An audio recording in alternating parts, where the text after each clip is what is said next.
रखता हूं कि मैं अपने समुदाय का किस तरीके से उनका सुरक्षा दे सकता हूं। अपने समाज का इस तरीके का अत्याचार मैं नहीं होने देना चाहता हूं। मैं सभी पार्टी से अपील करूंगा, अत्याचारी का कोई जाति नहीं होता है, उसका साथ न दे। और ऐसे अत्याचारियों के खिलाफ मैं समाजवादी पार्टी में उसके कार्यालय में जाकर धरना दूंगा कि ऐसे समाजवादी पार्टी से नारा देने वाले सांसद को पार्टी से बाहर करें और उसे उनकी सदस्यता समाप्त हो जाए। जो इस सांसद ने उसका उनके लिए पैरवी की है, पूरे के पूरे उसके मुकदमा नहीं होने दिया। कई दिन तक वो 13 साल की बच्ची है, 13 साल की बच्ची कहाँ जाएगी, कहाँ मुँह दिखाएगी? और किस तरीके से ये मेरे समाज के ऊपर अत्याचार हो रहा है, इसको किस तरीके से होगा? अंग्रेजों से लड़ा, मुगलों से लड़ा, आपकी अत्याचारियों से कैसे लड़ा जाएगा? मैं समाज से अपील करता हूँ कि ऐसे लोगों के खिलाफ खड़ा हूँ और अपने न्याय के लिए मेरा साथ दें। इतना सब कुछ हो गया अयोध्या में, अखिलेश यादव की चुप्पी अब तक नहीं टूटी, लेकिन अवधेश प्रसाद अब बोल रहे हैं, लेकिन अभी भी संवेदना नहीं दिख रही है उनकी बातों में। दरअसल जो बातें वो कह रहे हैं उससे लग ही नहीं रहा कि उन्हें अंदाजा भी है कि क्या बीती है उस परिवार पर। जरा सुनिए क्या कहा है उन्होंने, आपको बताते हैं, पहले पॉइंटर्स बता देते हैं कि अवधेश चुप्पी तोड़ तो रहे हैं लेकिन कह क्या रहे हैं, अभी भी खेल खेल रहे हैं। सपा सांसद अवधेश प्रसाद का बयान जो आया है उसमें उन्होंने कहा कि अयोध्या गैंगरेप पर आरोपी मोहित खान का वो बचाव करते दिखाई दिए, आरोपियों का डीएनए टेस्ट करवाया जाए।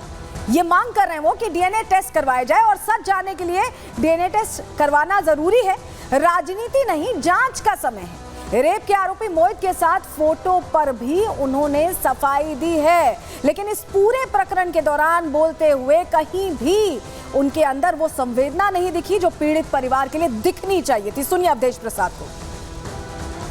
इस घटना से संबंधित जो भी लोग हैं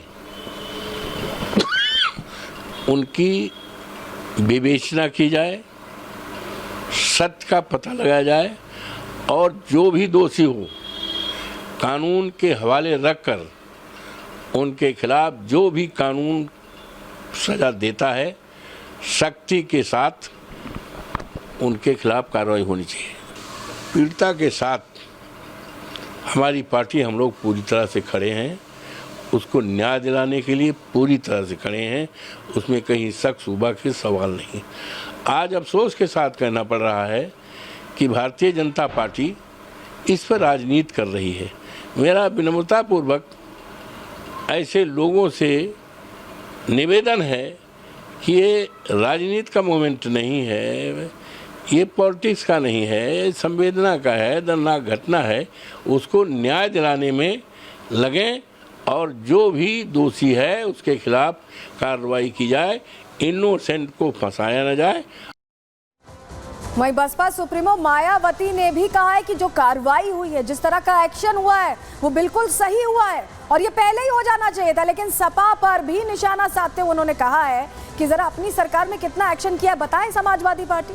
मायावती ने एक्स पर पोस्ट करके क्या लिखा, यूपी सरकार ने अयोध्या गैंगरेप केस में आरोपी के विरुद्ध जो सख्त कार्रवाई की है वो उचित है, लेकिन सपा द्वारा ये कहना कि आरोपी का डीएनए टेस्ट होना चाहिए, अवधेश प्रसाद को भी आपने सुना, उस पर मायावती कहती हैं कि इसे क्या समझा जाए, जबकि सपा को यह भी बताना चाहिए कि उनकी सरकार में ऐसे आरोपियों के खिलाफ कितने डीएनए टेस्ट हुए हैं। मायावती का इशारा इस ओर था कि इससे पहले जितनी बार भी इस तरह की घटनाएं हुई हैं, सपा कनेक्शन सामने आया है, तब कुछ बोला गया है क्या समाजवादी पार्टी की तरफ से? अभी भी नहीं बोला जा रहा है।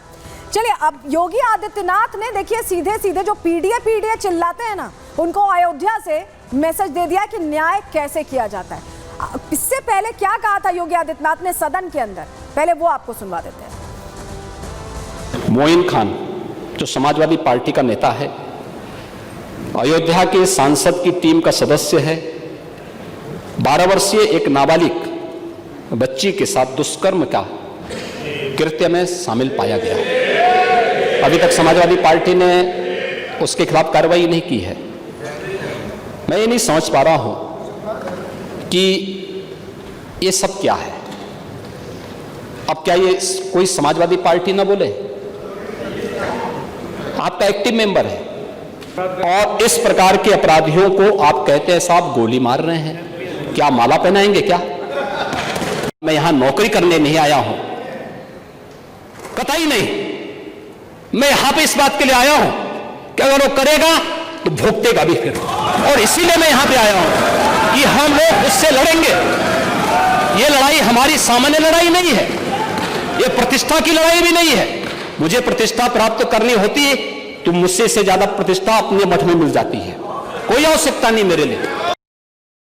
आपको याद होगा एक बार सदन में कहा था योगी आदित्यनाथ ने कि माफियाओं को मिट्टी में मिला देंगे, और अब कहा है कि अपराध करोगे तो भुगतोगे। ये अपराध मोहित खान ने किया है। क्या पूरा मामला एक बार आपको फिर से विस्तार से बता देते हैं। देखिए, सपा नेता है मोहित खान, इस पर गैंगरेप का आरोप है और 12 साल की बच्ची से 2 महीने तक सामूहिक दुष्कर्म किया गया है। बेकरी का मालिक था मोहित खान और उसी के नौकर के साथ दुष्कर्म करने का आरोप लगा है। बिस्किट देने के बहाने बुलाया गया और उसके बाद सामूहिक दुष्कर्म किया गया इस बच्ची का, 12 साल की बच्ची का, और 2 महीने तक ये सिलसिला जारी रहा। नाबालिग को नशीली दवा देकर दुष्कर्म किया गया, उसको वीडियो बनाकर ब्लैकमेल किया गया है और तब तक ब्लैकमेल किया गया जब तक वो गर्भवती नहीं हो गई, जब तक परिवार को पता नहीं चल गया, जब तक खुलासा नहीं हो गया। रेप का वीडियो वायरल करने की भी धमकी दी जाती थी। सोचिए 12 साल की बच्ची किस मनस्थिति में रही होगी, उसे धमकाकर 2 महीने तक उसका शोषण किया गया है। मासूम के प्रेग्नेंट होने के बाद ही, उसके गर्भवती होने के बाद पूरे मामले का खुलासा होता है और उसके बाद अयोध्या पुलिस ने आरोपी के खिलाफ केस दर्ज किया, वो भी लंबी हिला हवाली के बाद केस दर्ज किया गया जिस पर भी योगी ने कार्रवाई की है। वहीं आरोपी मोहित के बेटे से हमारे सहयोगी ने बात करने की कोशिश की, समझने की कोशिश की कि अब जब पिता के खिलाफ ये पूरा प्रकरण सामने आ गया है तो क्या कहेगा, लेकिन उससे भी बोलते नहीं बना, वो भी बचता दिखाई दिया। सुनिए। परिजन जो है मौजूद है, आप उस दिन तमाम बातों का जिक्र कर रहे थे, लीगल स्टेटस क्या है कुछ आप बताएंगे? आपने बताया था क्या क्या गलत हो रहा है इसमें? अभी कुछ नहीं बताया, न्यायालय पे आपने जो गलत बातें बताई, हमने वो खबर रन की थी, हमने पूछा था कि ये बातें जो है उस पर क्यों नहीं विचार किया जा रहा है। आप आज के लिए क्या कहिएगा? इतने अधिकारी यहाँ पर पहुंचे हैं, बेकरी से लेके तमाम चीजें देख रहे हैं, कुछ कहिएगा इस पर? क्या आपने बस न्यायालय पे भरोसा है, बस कुछ नहीं कहना है। उस दिन भी अपनी बात मन की कही? नहीं, अब नहीं कहना, न्यायालय पे भरोसा है बस। क्या लगता है न्याय मिलेगा? आप जो आरोप लगाए गए हैं भरोसा है बस। अच्छा, इसके कागज बताए गए कि अप्रूवल आप लोगों ने नहीं ले रखा था, क्या ये बात सत्य है कि आप लोगों ने इसके अप्रूवल नहीं ले रखे थे? अभी कुछ कॉम्प्लेक्स को एसडीएम कह रहे हैं कि आधा चक रोड पे बना हुआ है। आप तो बेटे खड़े हुए आराम से बात करिए, उस दिन भी आपने बात की थी, नहीं करेंगे आप?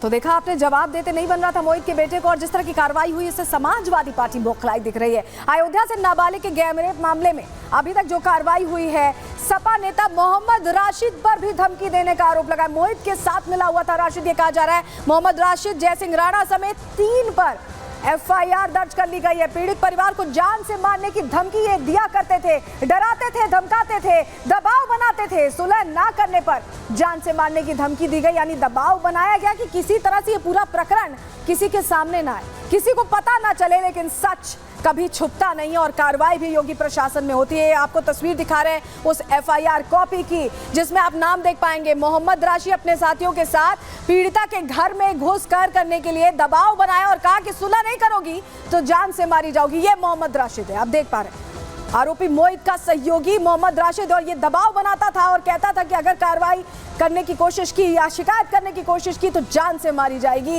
ये एफआईआर कॉपी में लिखा हुआ है और इससे अब न्याय की उम्मीद इसलिए परिवार के मन में कहीं ना कहीं आ गई है कि योगी सरकार एक्शन लेने का फैसला कर चुकी है और वो एक्शन सिर्फ बातों में नहीं, कार्रवाई में भी दिखाई दे रहा है। चलिए अब आगे बढ़ते हैं, अगले सेगमेंट का हम रुख करेंगे। दिल्ली का वो शेल्टर होम जहां दिव्यांगों के लिए रहने की व्यवस्था का दावा सरकार करती रही, व्यवस्थाएं पूरी रखने की बात करती रही, लेकिन वो शेल्टर होम दिव्यांगों के रहने के लिए बनता नहीं दिखाई दिया, वो तो मौत का चैम्बर बन गया।